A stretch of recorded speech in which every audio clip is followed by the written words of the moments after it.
Well, in an unprecedented speech, Rigathi Gachagua has decided to soldier on towards the impeachment motion against him by the parliament tomorrow.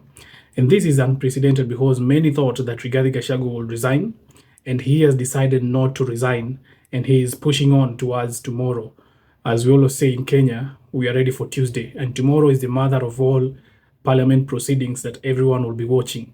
Leave alone the finance bill, this one will be watched across the country because it is an impeachment motion that has never happened in Kenya. It will be an impeachment motion that will be a first, if at all it will succeed, that for the first time a deputy president will be impeached in Kenya via the parliament. We know that all MPs have been whipped. Many MPs are saying that this one is a done deal, that they are going to vote to impeach the deputy president, and he knows, but he has decided to soldier on. But these are the strategies that so far, up to this point, Rigathi Gachagua has used to try and defend himself from the onslaught of impeachment. Well, the embattled deputy president, first of all, tried to use the tribal card. And this one, I can say, came a little bit too early, because you don't use your tribal card before you've gained ground to have a say, an actual say in that tribe. And we saw the deputy president going around Mount Kenya. And this one started quite early, months ago. The deputy president started going to Mount Kenya. He encircled the entire Mount Kenya, going rounds and rounds, and Sunday services, going to funerals, going to Waterview, proclaiming himself to be the Mount Kenya kingpin, proclaiming himself to be the spokesperson of the mountain. You know the works that the deputy president has been making, and he was very busy to try to put himself at the center of the mountain and try to get all the numbers from Mount Kenya to just back him. And all that seemed to be very, very elusive for him, because there have been other people, other bigwigs in Mount Kenya that did not want to listen to him. We know the likes of Kimani Ichung'wah. We know the likes of Ndindi Nyoro. Just the other day, Ndindi Nyoro became silent, but we know that from a distance, Ndindi Nyoro was also not together with the deputy president. So we've been seeing him trying to assert his position in Mount Kenya, but all this has been failing. And he tried to use a particular strategy just the other day when he started attacking the Nairobi governor. And I'll say this, and this one is for sure. Rigathi Gachagua will not want anyone else to be the governor of Nairobi.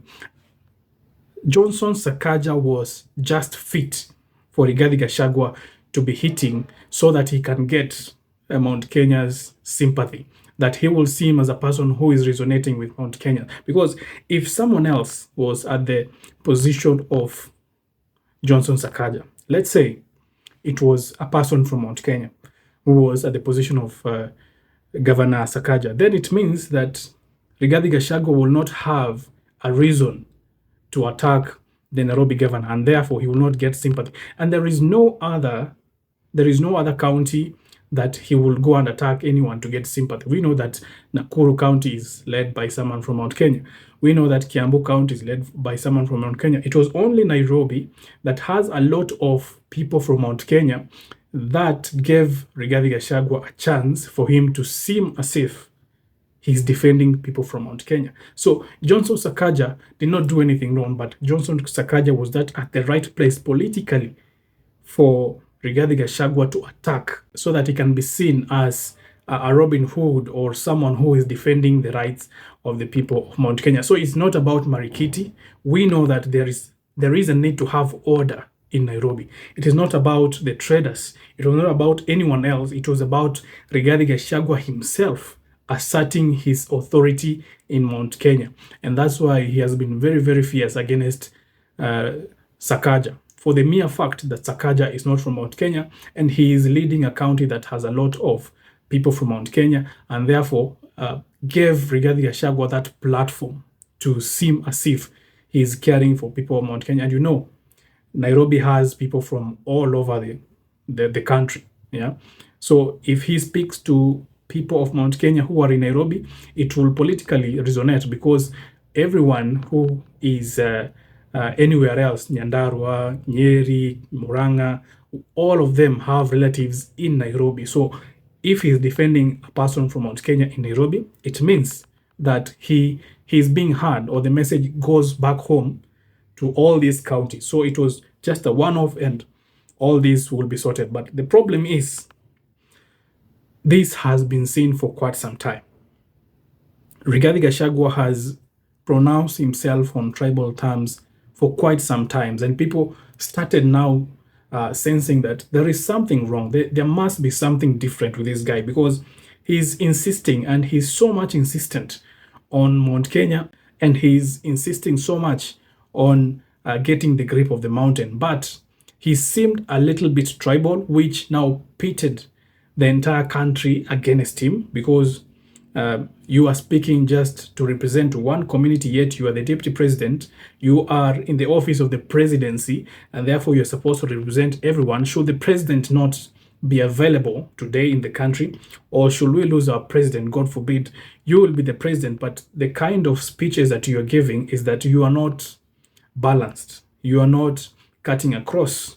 You are only concentrated on one place. You are concentrated on one region. And that is the rhetoric that Kenyans did not want, because this person didn't seem to represent everyone. And that was the major downfall, or we can call the major mistake that Rigathi Gachagua made, to only concentrate in one position. And he bet, I'm sure he must be a very good gambler, because he bet on the mountain that I know I may lose everything, but if I get the support of the mountain, then I will be able to convince the president to make me to stay in this position without any other person doing anything to me. The problem now came with the fact that even people from the mountain were not so much supportive of him. It was not that support that you can say Raila Odinga, for example, has in Luo Nyanza. It is not the same support that the president has in the Rift.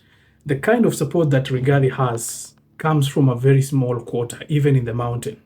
While some people might resonate with him, but many people in the mountain are indifferent. They are saying, we don't have a problem. Should he stay? Should he leave? We don't have a problem. And that is the biggest problem, because you don't need your people to remain indifferent. You need your people to be fiercely supporting you. The way the people from Luo Nyanza support Baba Raila Odinga, if you say anything, they just come at you. That is the same following that Rigathi Gachagua needed for him to scale up. But that kind of a support has not been coming. So that is why Rigathi Gachagua, towards the end, he had to go back to Uhuru Kenyatta. He had to seek the audience of the person who seemed to have the ears and the brains and the following of Mount Kenya, and that is the former president Uhuru Kenyatta. And yet, even when he came out and said that I want to follow Uhuru Kenyatta and Uhuru Kenyatta is the kingpin, it seemed all had already been lost. It seemed that this had already escaped him, because it didn't bring so much change in the campaign. So the one thing that he did is to play the tribal card and go so much extreme on the tribal card that other Kenyans felt like, you know what, this person is better off a governor of Nyeri, of Kiambu, of Muranga, but not as a deputy president. And when the polls were taken, this one was on full display, because all the regions, apart from Mount Kenya, supported this person. And that is not how you should be as a national leader at a very high position as a deputy president. Well, the other mistakes that he had, he didn't have members of parliament. We know that when our president was a deputy president, he knew that something like this would be done to him. And he had the privilege of having members of parliament who could protect him should anything be raised like impeachment. So when any cries of impeachment were raised, he had about 100 and something MPs backing him and saying that this one cannot go, because you need 2/3. You cannot achieve 2/3 if you have more than 100 MPs backing you. So that was the difference between what Rigathi Gachagua is going through and what William Ruto went through. They went through the same kind of rhetoric that is going on with the current government and the current regime then. The problem is you don't have members of parliament. You don't have a voice, because The members of parliament are the ones who are going to impeach you. Another thing is, now he gave in to the rhetoric, kufa dereva, kufa makanga, and whatnot. But it is not possible. You see, that is a very sweet analogy. That is a very sweet discussion. But on paper, that one is not possible. Everyone knows that you cannot impeach both the president and the deputy president at the same time. So that is a very good narrative to get in supporters, but it came in late. That is one thing. Second thing, it is just not possible. You are telling us about impossibilities when you need to gamble on all the possibilities that you need. Another thing is just the chest thumping that he went on with, which seemed to only augur with the people or the MPs around him and the senators, the few senators and MPs around him, who did not really do a good job in supporting him. All the MPs, senators, they are just coming from the same backyard. So you are increasing that imbalance to seem as if even your friends are only coming from the same side. Well, we know that Kenya has been tribal. Politics in Kenya has been tribal, but it doesn't get played to this level.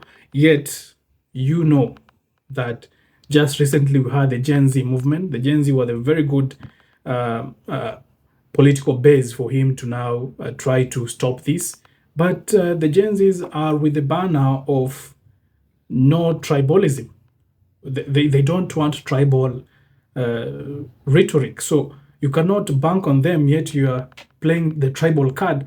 It is going against them, and that's why you find that even them, they are indifferent. They're saying they don't have a problem with you going, and that brings a lot of problems to the deputy president.